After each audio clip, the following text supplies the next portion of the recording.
In the book of 1 Kings, chapter 18, there is this story of a great showdown between God's prophet Elijah and 450 prophets of the Canaanite god Baal. Israel was constantly tempted to worship the gods of their neighbors, and Elijah had been sent to demonstrate to all of Israel who was the one and only true God.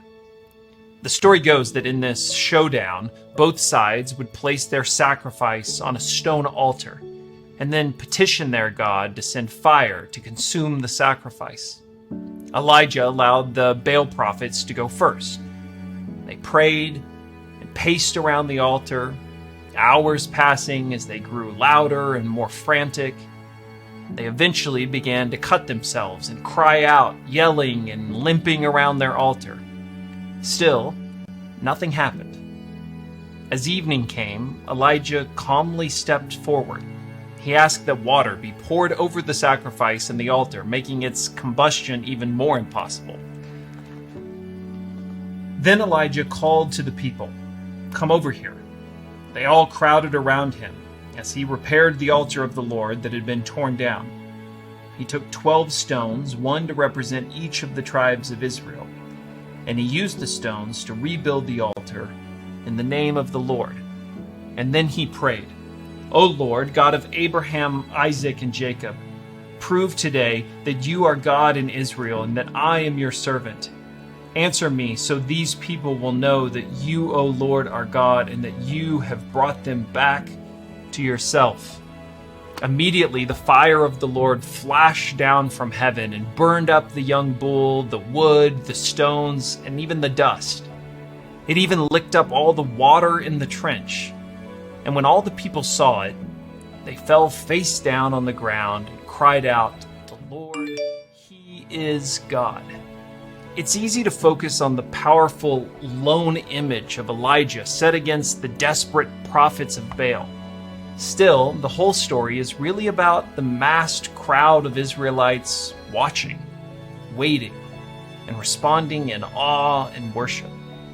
It happened so that they might realize the foolishness of their own idol worshiping, the way in which they had trusted and hoped that idol gods would help them grow bigger harvests and families. The ancient gods were always like that, a means to an end. Their idols a mechanism for trying to gain the god's attention. Most of us don't think of our lives as related to idolatry, but the compulsion to trust and hope in something we can see and control is universal.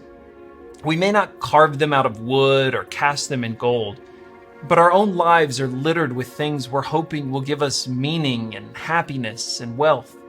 Good and created things, which by our impassioned pursuits become ultimate things. Elijah wanted Israel to see that the idols they trusted didn't have the power to deliver what they promised. And we're forced to recognize the way our own misplaced hoping in things fail us. As the Apostle Paul would put it in the book of Romans, we worship and serve the things God created instead of the Creator himself. For as Paul says in Galatians, we were slaves to so-called gods that do not even exist. Why is it that we think a job is going to make us worth something, or that a relationship will make us perpetually happy? Can you buy peace of mind or barter for love? Yet the world constantly tells us that there is just one more thing we're missing.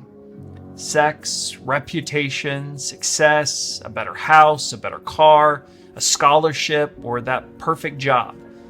So we give what we have in worship of that ideal image, hoping that we will receive in return. Can't you see those prophets of Baal mindlessly crying out and spilling their own blood? Our own desperate pursuits, the way we too give our lives and mindlessly consume what the world tells us is our hope. We worship idols, offering God's ultimate value to things of this world. Idolatry is not an ancient practice. It's the way our distorted hearts misplace the worship God alone deserves. God's fire didn't fall on Elijah's altar to impress Israel. It fell to free them. to free them from the lie of their idols, and to free them from the life-draining price idols always demand. So too, we see it. We see how God would not only send fire, but even his own Son, so that we might finally see the way in which our false gods fail us, and come to do like Israel did, to fall on our faces and cry out, "The Lord, he is God." Listen,